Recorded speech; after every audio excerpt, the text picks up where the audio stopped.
Ayan, sorry. Good morning. Welcome to our little webinar this morning. So, basically, what we're going to talk about are some thoughts or reflections we've had regarding insurance due to this COVID 19. So, before we begin, let me introduce myself for those who might not know me. My name is Gabriel Sandino Araulio, or you can just call me Dino because it seems that most people are not aware that that's my name. So just Dino is fine. So I'm with Mortel Associates. We are an insurance agency for Philam Life, and I've been a financial advisor for the last 6 years. 6 years this year. Okay, and so today, what we wanted to talk about is the new normal because that seems to be the topic that most people are concerned about these days. Okay, so how do we? Okay, so let's begin.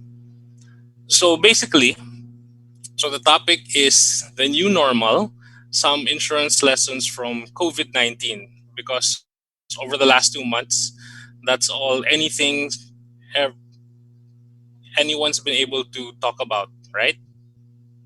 Okay, so the discussion today, I think, will run for maybe 40 or 45 minutes. So here's just a brief overview of what we will talk about. So obviously COVID 19. Then we'll touch briefly on cash flow and savings. Then we'll do some life insurance talk and then online banking. So so COVID 19, if you watch the news regularly, it's often called the invisible enemy because it's a virus, so people can't see it. You can't see it physically, maybe unless you use a microscope. And basically, it has brought the world to a halt.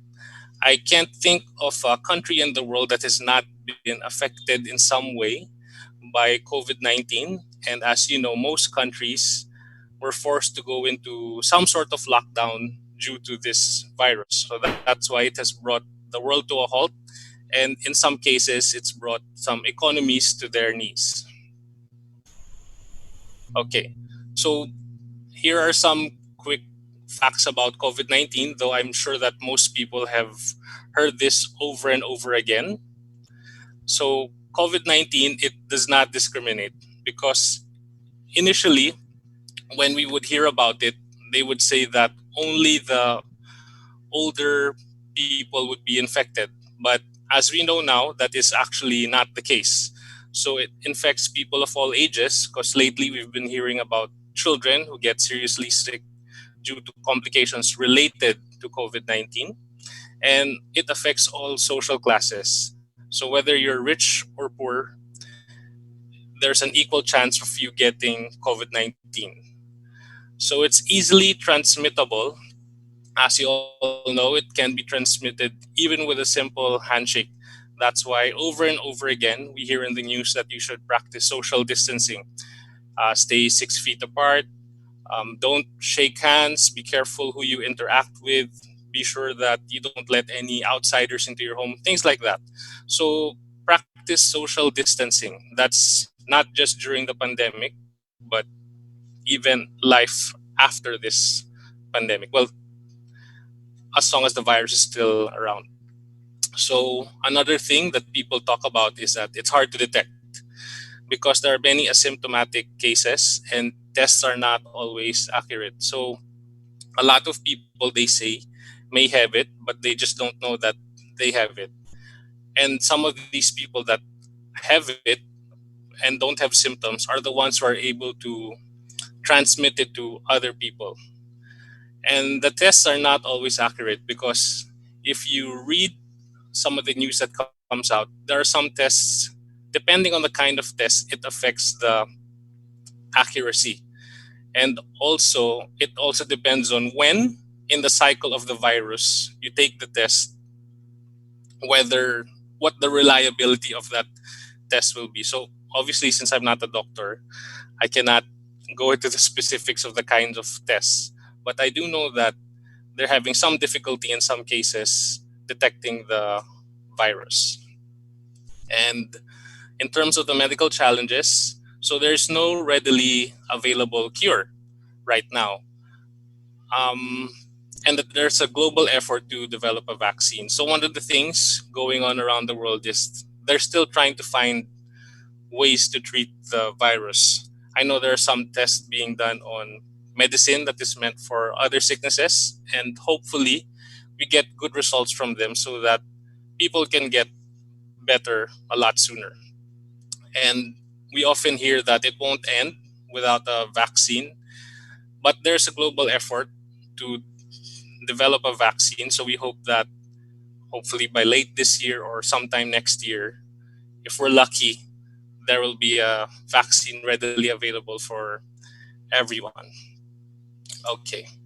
So this one are some of the facts, some of the statistics in the Philippines. So the thing about COVID-19 is a lot of the cases are classified as mild because early on, if you remember, they were saying that you don't always need to go to the hospital right away if you get infected with the virus. So in some cases, if you're able to stay at home and isolate properly, if your case is very mild, then there's no need to go to the hospital. Save the hospitals for those that are more serious in nature. Okay, so you can see that 88.1% of active cases are classified as mild. But this data is as of May 14, so it's a few days old. Plus, the accuracy of our statistics has come into question, has been coming into question lately. So, as we said, there are measures to help prevent the virus, like social distancing. And what they're doing is they're encouraging people to wear masks regularly. So, wearing a mask will become one of the new norms or a new normal. And even I know Filipinos were very particular about our hygiene even before the virus, but even more so now because they tell us wash hands regularly and frequently. Like when you come home, make sure you wash your hands all the way up to your forearm or your elbow. And I know a lot of people now, before we used to carry hand sanitizer, but now we carry alcohol because we feel like it might be more efficient. Or sometimes we use both hand sanitizer and then alcohol. And one of the most important things is avoid going out unless necessary, which is one of the issues now because a lot of people have been going to the malls. It's okay to go to the malls only if you absolutely must. So just the essentials, as they say. Okay, so the impact of the virus, unfortunately, is not just on health. So cities are in lockdown, and global economy has come to a halt, and obviously the education is also affected because there's no movement in cities. Economies are also barely moving. Factories are shut down. Offices are working from home. A lot of services right now are unavailable. Well, now they're slowly coming back, but obviously it's not at the same level as it was prior to prior to the lockdown. And one of the most unfortunate things for those with children is that education is also affected. So this is a article that I saw on inquirer.net that it says 2 million students to leave private schools amid COVID-19. So it has to do with the economic impact because a lot of people, if you still have income during the lockdown, then you should consider yourself blessed and very fortunate. But unfortunately, a lot of people they work they don't have income because they have a no work, no salary setup. So that's why the income of these households are affected. And if they have kids, even their education is affected because now instead of going to private schools, they might be forced to go to public schools. And obviously, the issue of distance learning, learning from home, that's a completely different issue because obviously not everyone has the same amount of access to internet or to computers and information. Okay, so since the start of ECQ, have you reevaluated your monthly cash flow and emergency funds? Because this is one of the things that was greatly affected during the ECQ for a lot of people. Because, like I said, they haven't been able to work, and so there's no income. But for this part, I will be turning you over to my co financial advisor, Andrea, so that she can discuss some facts about cash flow and emergency funds. Hi, good morning. Yes, thank you, Dino. Can I share my screen na ba? Yes. Okay. Oh,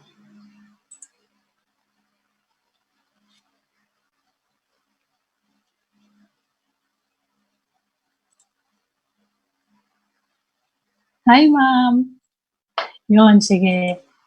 Let's start. First of all, gusto ko muna good morning sa lahat since I know every one of you is maximizing the ECQ, you are busy working from home, and yung iba is still sleeping longer hours kasi nga di naman tayo required lumabas. So, I hope everyone is safe and doing fine in your own home.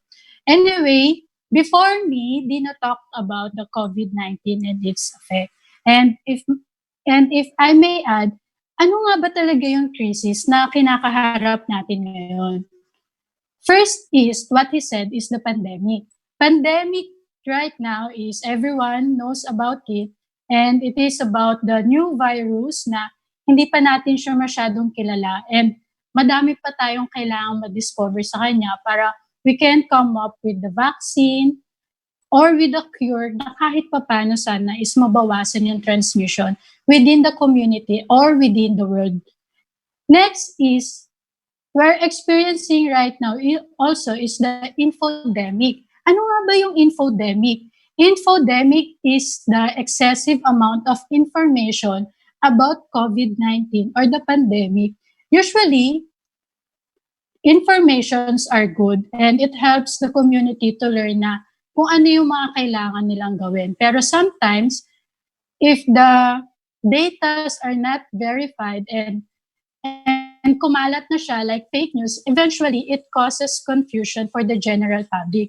At the same time, it may cause panic and chaos. And for the third crisis is, I know everyone is familiar with this, is the global economic crisis. Everything in the world was put on hold during the pandemic. Kagaya nga nasabi ni Dino na halos lahat is huminto with the operation. Less people are traveling. That's why the tourism industry is very struggling right now. At the same time, due to the lockdowns na implemented around the world, many businesses are nababawasan ng income kasi there are lower foot traffic. At the same time, yung iba is closed na nga sila. Pero I guess, the crisis na pinaka na-feel natin is the personal financial crisis. Ito yung crisis na feeling ko lahat tayo nakakaramdam nito. Mayaman ka man or mahirap, parang yung pandemic is pina-realize sa atin kung ano nga ba talaga yung financial situation natin before it happens. So, before I tell you about the personal financial crisis more, let me first introduce myself. I am Andrea R. Pelias. I am one of the youngest advisor in our industry, and I joined Film Life immediately after I graduated from Mapua, where I took up engineering management. So, I've been with Film Life. Kaya ngayon, sabi ko, ewan ko, pupunta sana ako ngayon sa bangko, wala naman kaming, Yes.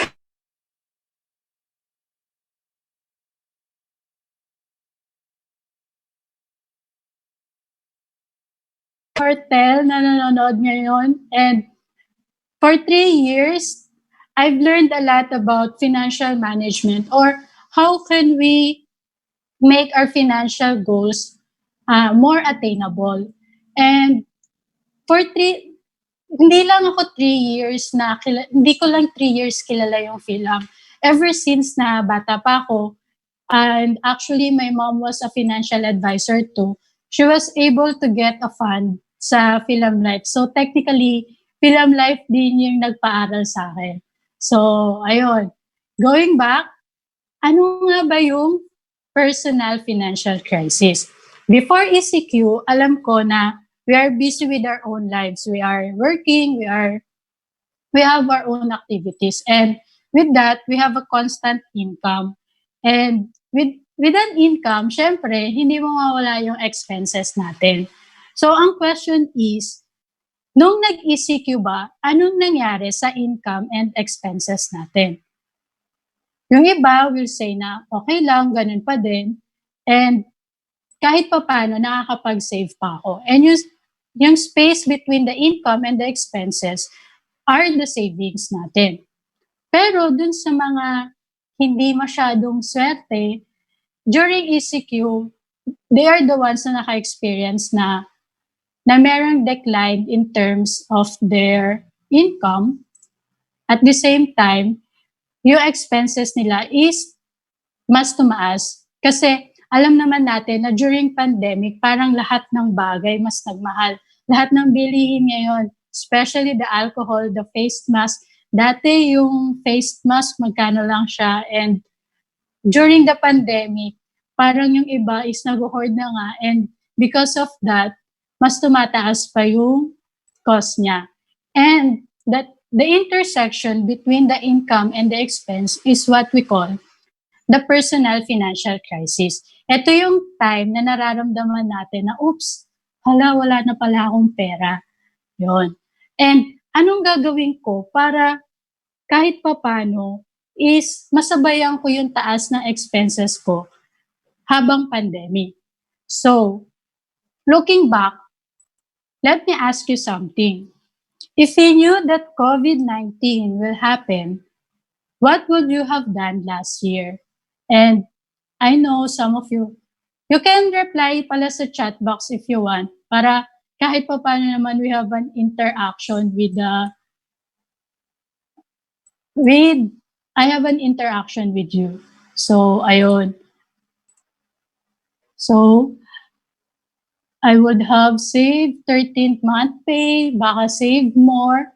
And ako personally, feeling ko, siguro ako din, I should have saved more. Kasi right now, as a financial advisor, medyo limited din yung face-to-face meeting namin. Kasi everyone is scared about the virus.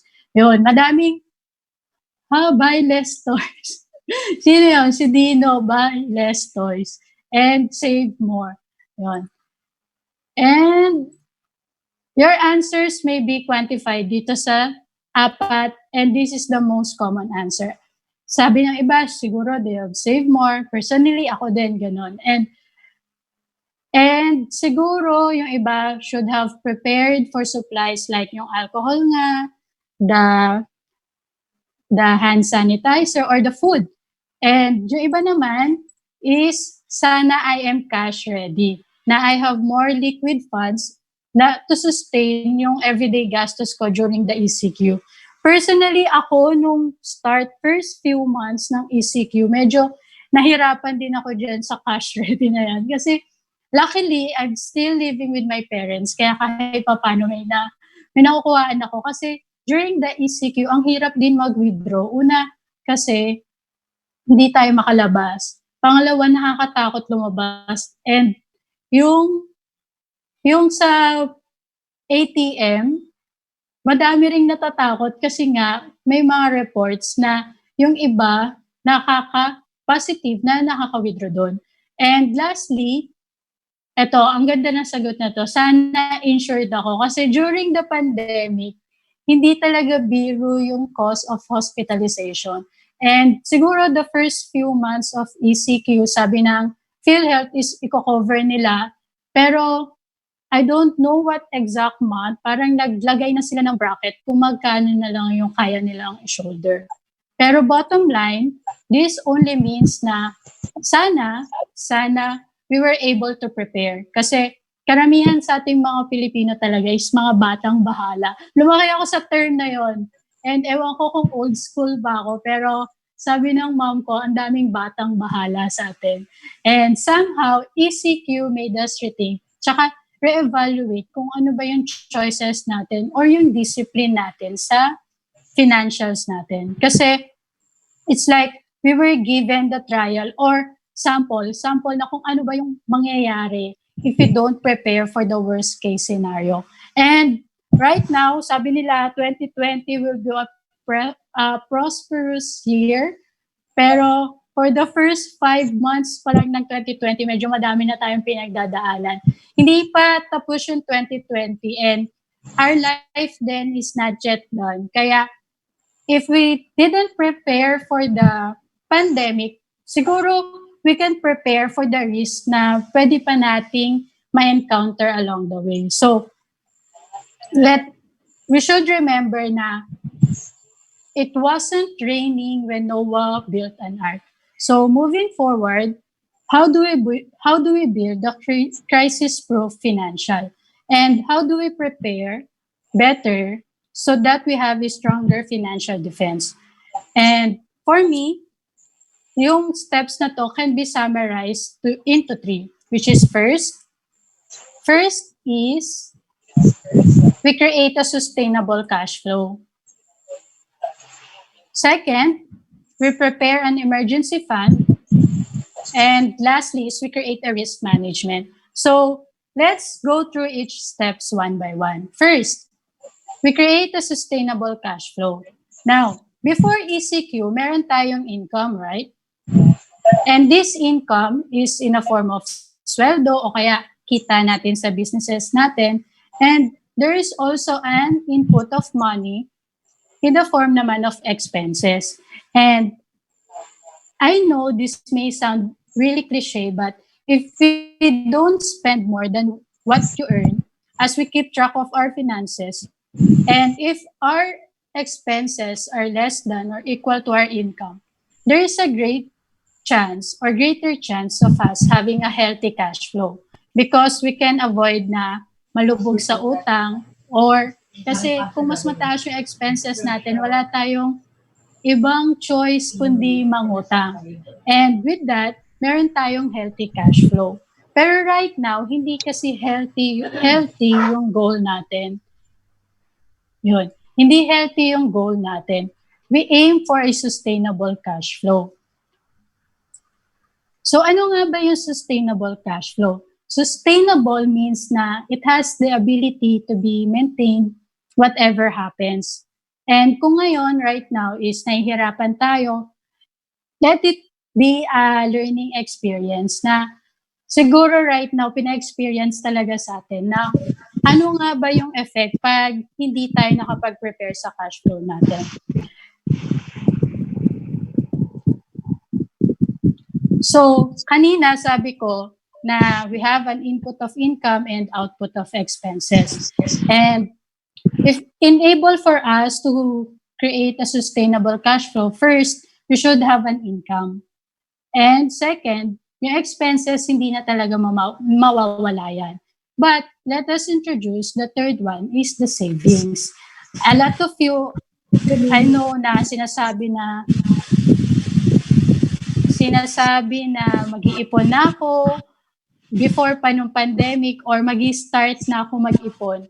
But hindi naman talaga siya nangyari. And with the pandemic, tatlo lang yung pwedeng mangyari. Either bumaba yung income natin or pareho pa din yung income natin or yung mga swerte talaga is yung mga tumaas pa yung income natin. Pero kung isa ka dun sa mga tao na nabawasan or worse, nawalan ng income, dalawa lang naman yung pwede natin gawin. First, we can be defensive. Defensive in a way na siguro checking my cash flow right now during the pandemic, during the ECQ na pwede naman nating bawasan yung expenses natin. With that, mas mataas yung chances na makakapag-save tayo. And second, paano kung walang-wala na talaga? We can be the offensive type of person. Ito yung mga tao na pwede naman tayong tumingin ng mga possible opportunities out there during the pandemic para mapataas yung income nila. Nakakita nga ako sa Facebook last time na I don't know kung pilot ba siya or basta nagtatrabaho siya sa airport. And because na natigil nga yung tourism industry, yung travel industry, nawalan siya ng work and wala siyang choice. Hindi naman siya pwedeng tumunganga lang sa bahay. Di ba? Kaya ang ginawa niya is nag-apply siya as Grab food driver. Parang because of the pandemic, hindi niya hinayaan yun na mag-stop yung income niya. He looked for an opportunity para kahit pa paano during the pandemic is kumikita pa rin siya and nasusustain pa rin kung ano yung mga expenses na kailangan niyang bayaran. So now that we have the income na nagawa na natin ng paraan, siguro it's better na the second step is we create an emergency fund. Siguro ito yung biggest realization ng ECQ is yung importance ng emergency fund. Kasi a lot of us is living paycheck to paycheck, yung mga batang bahala nga. So, ano nga ba yung emergency fund? Emergency fund is yung pera mo na ilalagay mo sa liquid vehicle na para in case na may mangyari, hindi maihinto yung lifestyle or yung mga bagay na kailangan mong gawin. And may pagkukuhaan ka pa rin. And the emergency fund must be 3 to 6 months na worth of your monthly expenses. Ayun. So, may question ba kayo guys so far? I can't see the chat box. Wala naman. So, yun. Paano nga ba tayo gagawa or mag-create ng emergency fund? So, kanina, I explained na we should have an income at the same time we should have a savings and hindi mawawala yung expenses. And if you're someone na kumikita ng 30,000 and yung emergency fund nga natin should be at least 3 months of our expenses. So wait, ulit. Okay, take 2. Sorry. So yun nga, if you are someone na kumikita ng 30,000 and you know na kaya mo naman mabuhay with 20,000 and isi-save na natin yung matitira, so yung 20,000 times 3 months, ayun yung emergency fund goal natin. Ito yung gusto nating ma-attain moving forward. So that's 60,000. So yung 10% ng savings natin is yung 3,000. Ito yung iipunin natin for emergency fund. And for that, at 3,000 per month, 20 months before natin ma-attain yung emergency fund goal natin. And if we want it to be fast, na magkaroon agad tayo ng emergency fund, we can double it up and put at least 20% of our income. And that's 6,000. With that, para mas mabilis tayong makakaipon ng emergency fund natin. And if we already have an emergency fund na we were able to create the discipline of having a sustainable cash flow, maybe we can small recap lang pala muna. First is create a sustainable cash flow. Second is prepare for the emergency fund. And if we were able to do that na, lastly, we can create a risk management. And risk management, I know, forte to ni Dino. So I will let him explain this. Pero before I transfer you to Dino, bakit nga ba mahalaga yung risk management? Like I said kanina na our life will not end sa pandemic na to and madami pa tayong risk na pwedeng makaharap moving forward. And risk management will help us na Kasi alam ko lahat naman tayo, hindi tayo nagsisave para lang magbayad ng mga ng pampa-ospital natin or hindi tayo nagsisave para lang ipangbayad sa mga expenses natin. And risk management is one of the things na mahalaga, especially after the pandemic, para kahit papano, we will able to defend yung cash flow and money natin na masisave. Ayun. So, Dino, where are you? Hello. Yes, yes. Okay, so can I share screen already? Yes, yes. Stop share. Okay. So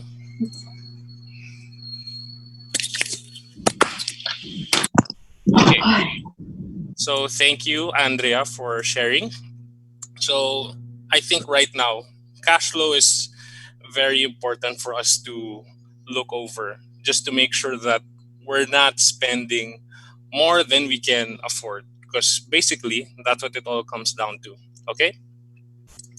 So, where does insurance fit in? So, savings and protection. So, one of the reasons that I felt this was important to do is because during the early part of ECQ, a lot of us financial advisors would check in with our clients. Okay. And sometimes I get surprised with some of the questions because they would ask me, should I continue paying for my insurance? And the answer, if you ask any financial advisor, will always be yes. Because remember, you get life insurance to protect your family from financial problems. Sorry, typo. And that's why your family, you call them the beneficiaries when you get a life insurance plan. So this one, the picture on the right, if you see it, this was something that we had posted on our Mortel Associates Facebook the other day. So this is your family. You are the provider of the family because in most cases, when we are talking to families about life insurance, the main person that we want to protect is the breadwinner of the family because the life of the family depends on the income of the breadwinner. So, because of your monthly income that you get regularly, you're able to afford groceries, tuition fee and allowances, loans, credit card bills. So, any other of the bills that you need to survive come from the income of the breadwinner, correct? But what happens if you die without life insurance? So, obviously, cash flow will be affected because from something you end up with nothing because you don't have life insurance, um, you don't have income anymore because the breadwinner has passed away, or if something happens to the breadwinner, everything gets affected. Your lifestyle gets affected, and this is true not even for the people that are seemingly rich. There was a book I read. I can't remember the name at the moment, but it mentioned the story of si John Gokongwei, the one who passed away recently. It said that when he was a kid, they were rich. He was from Cebu, but when his father died, they found out that a lot of their businesses were on credit. So the banks took everything, and from being rich, they became poor. But thankfully, John Gokongwei had the resolve in him to make it work, and he was able to get his family back up. But obviously, that's a case that won't apply to everyone because there are a lot of people who will be affected when the breadwinner passes away and there are no safety measures. So that's why if you die, you should get life insurance because what life insurance does is it helps replace your income temporarily. It buys your family enough time to adjust to not having that regular flow of monthly income. So for all of those who are having doubts about paying their life insurance, because we know that a lot of people are restudying their reevaluating their cash flow. I hope you remember why you got the insurance in the first place. Okay, so one of the people that I encountered, he asked me about his term insurance. So for a lot of us financial advisors, I'm sure you often hear the question or the statement, itutuloy ko pa ba yung term insurance ko kasi para nagtatapon lang ako ng pera. But honestly, for term insurance, any insurance is better than no insurance. I would rather know that I have some sort of protection than nothing at all. At least I know that if something were to happen to me, my family would receive an amount to help with whatever expenses or debts I may have left behind. So the good thing also about term insurance is usually it comes at a low premium but gives you a very high coverage. So for me, speaking personally, I know that my insurance, my annual premium for term insurance, I think it's less than 5,000, but it gives me 500,000 coverage. So when you think about it, if something were to happen to me, I only paid 5,000, but my family got 500,000. So in terms of it being an investment, I think that has a very good payoff, correct? And number three, term insurance is good because it's extra protection during the vulnerable periods. So there are some people that look to term insurance just to beef up their protection. So let's say you're a parent and your kids are still very young, so they still have many years of education to go through. So you feel that it's more valuable to protect yourself when you are your most productive, so that should anything happen to you, there's money right away that your family can use to sustain their lifestyle. So term insurance is good because it's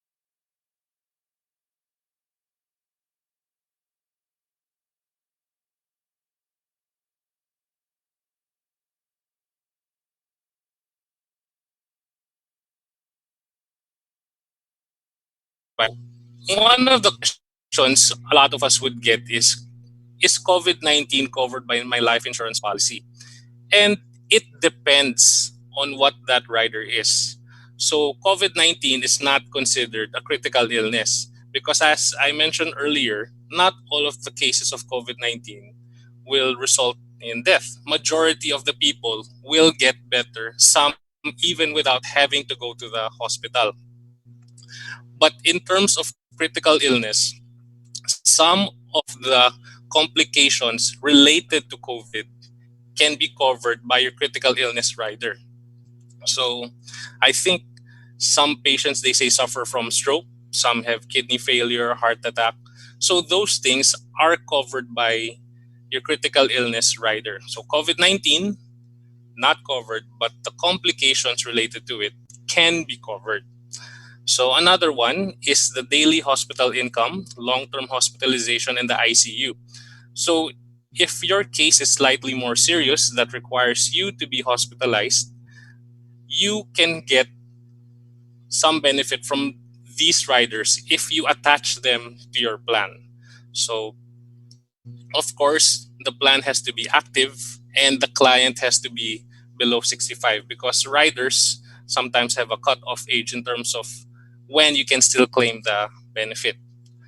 And then in some cases, for children in the US and Europe, they've been saying that they've been showing Kawasaki disease like symptoms. So I'm not entirely sure if it's Kawasaki disease or just Kawasaki disease like.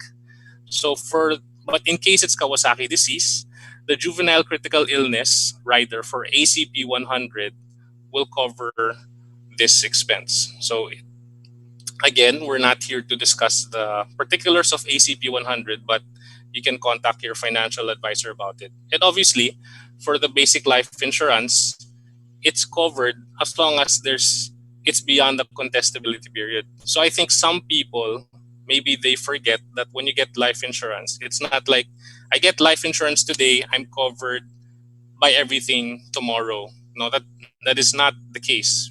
So for some of the riders, it can be 30 days. For some of it can be 90 days. But for basic life insurance, the contestability period is 2 years. So we just have to, that's part of just making sure that the reason you got life insurance is not because you knew that there was already some health conditions you were experiencing. Okay, so because I did mention these riders briefly, I felt like it might be necessary just to give a brief background of what some of these plans are. So this one is Health Invest Plus. So this is actually for me. I'm 35 years old. So if I want to get coverage for 500,000 coverage, it's life insurance, accident and health, and critical illness. The monthly payout would be 3,980.11. The monthly premium, I mean, or annually it's 47,723.17, and it's 10 years to pay. And obviously, this one, I attached the hospitalization benefit because that's part of our concern. So for this one, it has daily hospital income of 2,000. If I'm in the hospital for more than 30 days, there's an additional 2,000. But if it's ICU, it's 4,000. So obviously, these amounts are not enough to cover whatever expenses you'll incur if you're hospitalized due to COVID. But part of it is just to replace any income that you may have lost by being in the hospital.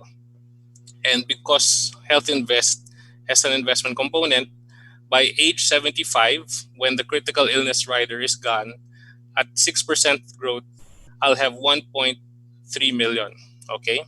So again, if you're curious about the products, please contact your financial advisors about it. And then this one is for the Active Critical Protect, so ACP 100. This one is for children. So this is based on someone who is 10 years old, the female.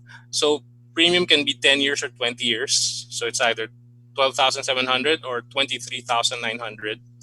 And then the critical illness has some minimum coverage of 1 million. And as I mentioned, because Kawasaki disease is included in the list of juvenile critical illnesses covered, you can get 250,000 to help with the expenses. So I came across this article. It's called Financial Health Beats Well-Being, a Top Fear in Asia. So they conducted a survey and they found that the top fear in Asia is not about getting sick, but the impacts of the virus to financial security. So as Andrea mentioned earlier, when it comes to the cash flow, a lot of the cash flow of people were greatly affected. So 60% of the respondents feel the situation demands them to be more proactive about financial planning and security for the future. Because it's important that you make sure that you have something in place should anything happen to you. Okay. And one of the things that they also saw is there's also demand for the insurance sector to create more products geared at covering health and wellness in times of crisis. So actually, I think one of the misconceptions about life insurance is that we only cover death. Should anything happen to you, your family will get something. But in reality, the insurance products have evolved to involve more health and wellness benefits in them. So again, ask your financial advisor about it. Okay, so it's now a good time to get insurance. To be honest, it's always a good time to get insurance because whether the pandemic had happened or not, the risk and the need is always present. So the same risk still exists before, during, and after the pandemic. So what are those risks? Of course, you can still, I mean, accidents still do happen. You can still get sick. So everything, it's all the same. There's just a pandemic going on right now. So people all of a sudden are more aware of these things about whether they're underprepared or if they've prepared enough. So that's one of the things that the pandemic has forced us to do. It's forced us to reflect on our personal financial situations. Okay. So the current situation, as I've said, it just heightened the awareness. So it emphasizes the value of being financially prepared because as Andrea asked everyone, if you knew that this year this would happen, what would you do? And a lot of people would say that they'll prepare better financially. So same with me. I think I would have cut some of my expenses and focus more on making sure I have a proper or a better emergency fund. So as I already mentioned, the insurance products have evolved. So the emphasis is on health and wellness for the newer products. Okay, so what to do next? So when we call our clients, part of what we do is we review their plans. So is there enough coverage and how much coverage should you get? So we always say that you should get 5 to 10 years worth of your annual salary. Of course, if you're starting out with a job, if you're still young, 5 to 10 years sounds like a lot. And we understand because it's not like you get insurance just once. It's something that you do regularly. You get it every few years whenever there is the budget that allows you to do so, so that you're able to build good coverage for your family. Because when you are buying insurance, what you're actually buying is time. You're buying time for your family to have less worries about what they're going to do should anything happen to you. So, what you're buying is maybe a few more months that they'll be able to pay their bills or a few more years of education for your child. So, those are the things that you have to remember. So, if it's not 5 to 10 years worth of annual salary, just think of it as 5 to 10 years worth of the operating expense of the household. So, as Andrea mentioned, so check cash flow for what you can afford. So, do not sacrifice essentials for savings and investments. So, us financial advisors obviously will tell you that it's important that you save regularly, it's important that you invest your money, but do not do it at at the expense of sacrificing your grocery bills or your electricity bills. Kasi may way naman yan to manage it properly eh. So you just make sure that you budget correctly so that you have enough for everything. I know that a lot of people, because of this pandemic, they're thinking maybe I should cut down on my luxuries. And I understand. So let's say your small luxury is buying sneakers or going to Starbucks regularly. I know Starbucks is always the target because I feel like that's one of the small things that you do on a daily basis that you don't realize adds up to a lot. So let's say Starbucks. Maybe instead of going to Starbucks 7 days a week, you go 4 days a week because it's okay that you still go there since these companies also provide jobs. It keeps the economy moving. So sacrifice a little, but it's okay to still enjoy those small luxuries. And if you haven't started, as I keep mentioning, let a financial advisor help you map out a plan, and you can start for as low as 2,500 per month. So again, we're not going to go into the specifics of the plans, but if you have any questions, please contact your financial advisor right away. So, what is the insurance process? So for me, it's basically these three steps. So when we contact the potential client, so first is we prepare. So obviously we have to go over the potential plans so that we have an idea what fits your needs. Okay, so obviously your needs are studied and the budget is finalized, and then we prepare the proposals so that when we meet you, we have a good idea of what we think you'd like and what we think you'd need. Then of course you just give us feedback of what you might want to change. So the plan is chosen, and obviously the premiums have to be paid. And then we pray, because one of the things I tell my clients is thank you for trusting me, and I hope that when we hear from each other, it's only about good things.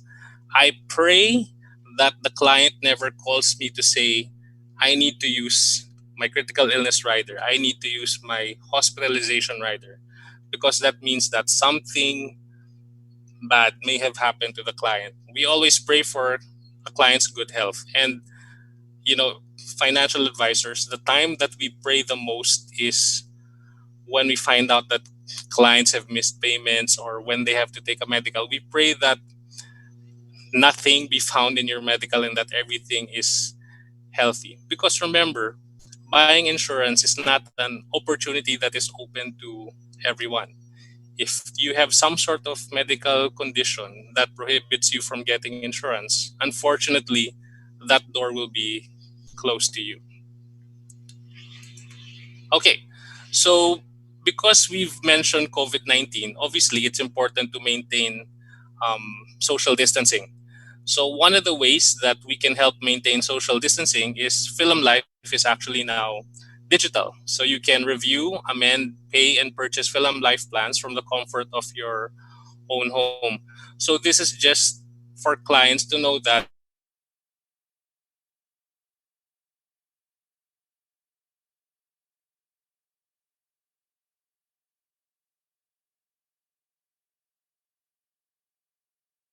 you don't have to wait for payments that have to be made. You can do it online because part of it is making sure that we still practice social distancing. I think we're lucky to grow up to be in a time when there is internet because the internet allows us to stay home and still have some semblance of a normal life, whatever normal life means right now. So, another thing that we are seeing is that people are shifting to doing online banking, doing e payments, because, like I said, if it's not necessary to go out, why go out? Why go to the bank? Because early on, I think it was in San Juan, there were some cases of COVID 19 that they said was due to people going to a certain bank branch in San Juan. So, because it's enclosed space and there are lots of people, that's one of the concerns. So, here you can see that in the article, I saw this on Business World, Filipinos shift to e payments, online banking amid lockdown. So the first line it says, in the last 2 weeks of March, BPI, through its retail digital platforms, facilitated more than 1.5 million transactions with a total value of close to 8 billion. So if you look at it, last 2 weeks of March is when we went into the lockdown. So I think a lot of these transactions involved making purchases, and a lot of it were donations because early on people were asking for donations for PPEs and everything. So it's very useful that we had online banking because we could still help without having to leave our house. Okay, so what are the benefits of online banking? So here, uh, BPI BDO, because personally, these are the banks I use. I'm not saying that the other banks are not as good, but personally, I use BPI and BDO. So as I've mentioned, it allows us to practice social distancing, and there are some concerns of money as a way of transmitting the virus. Not just being in the bank, but whether the money itself, whether the virus can attach to the bills or the coins, and then it gets passed around, and that's how you get the virus.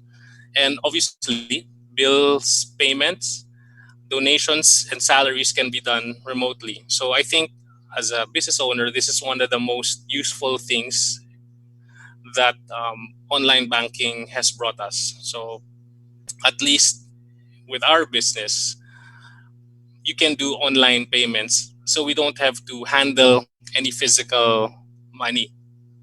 And in salaries, because of course we worry about our people, if they have online banking, at least we know that we're still able to give them the salary that will help them survive because that's what they're entitled to anyway. So here it says easy management of funds. So personally, my personal practice when it comes to using online banking is I have four banks. I have four bank accounts. Okay.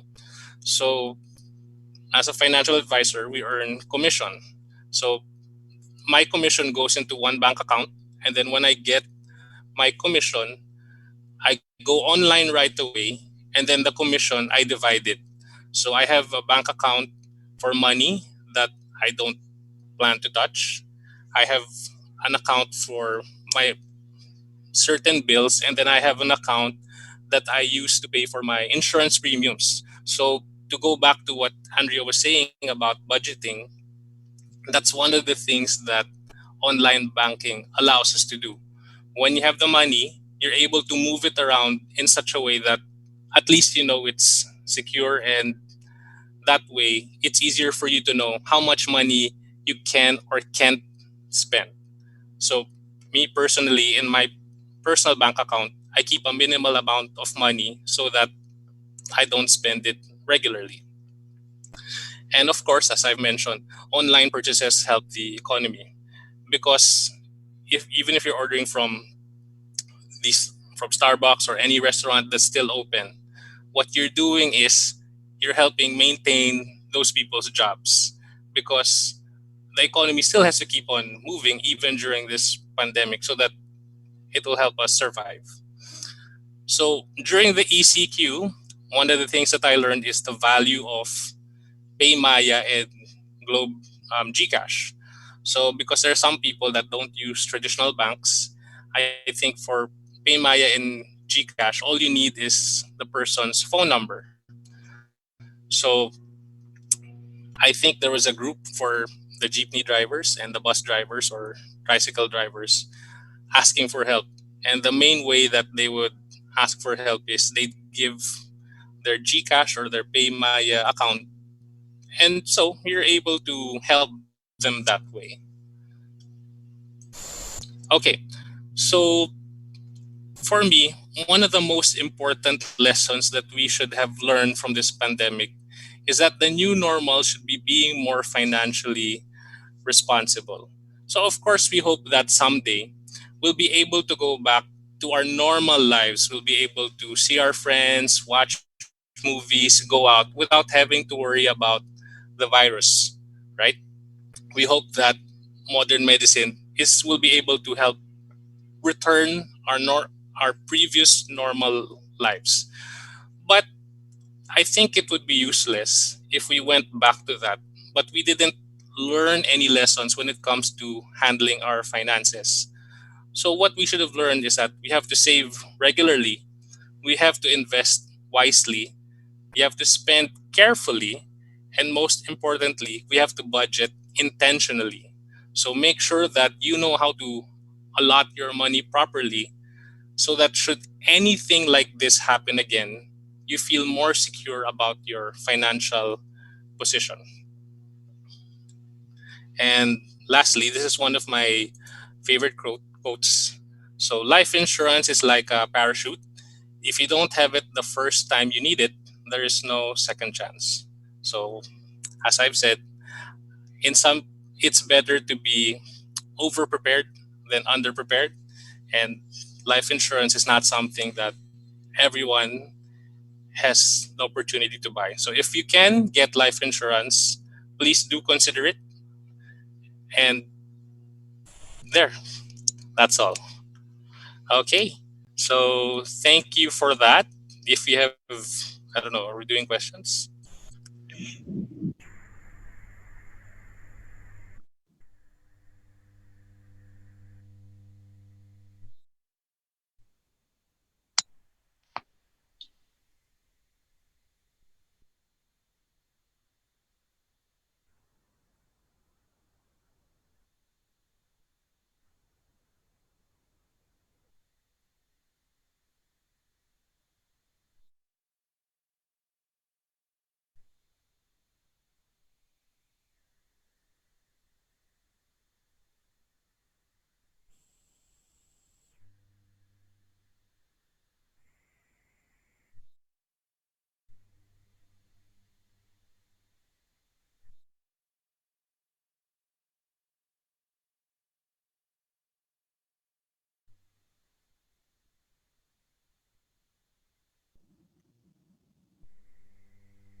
To use it? I don't know.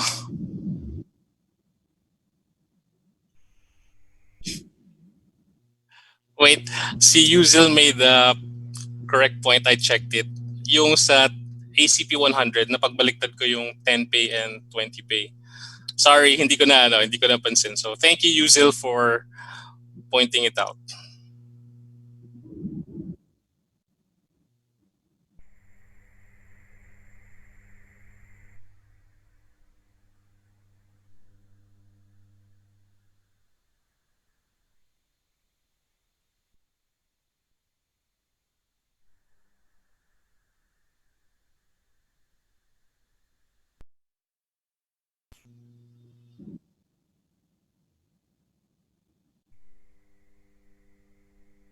From me, uh, well, you can contact our Facebook, Mortel Associates. If you are here and you have not followed or liked our Facebook, please like it so that you can get in touch with us.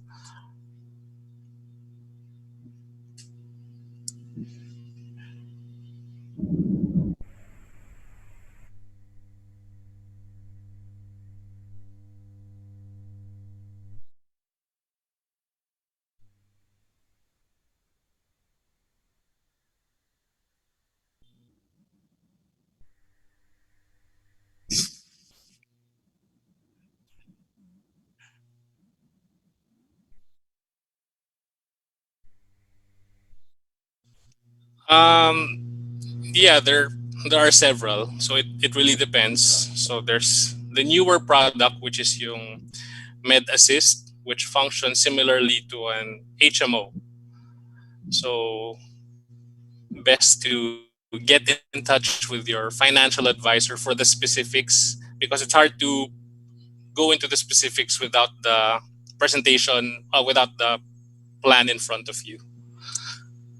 But MedAssist and then Health Invest, if you put the riders for Health Invest, so the hospitalization, so it really depends on what particular aspect of the medical expenses you want to cover.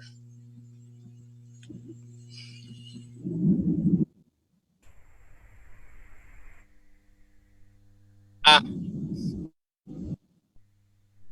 so you have to save regularly, invest wisely, spend carefully, and budget intentionally.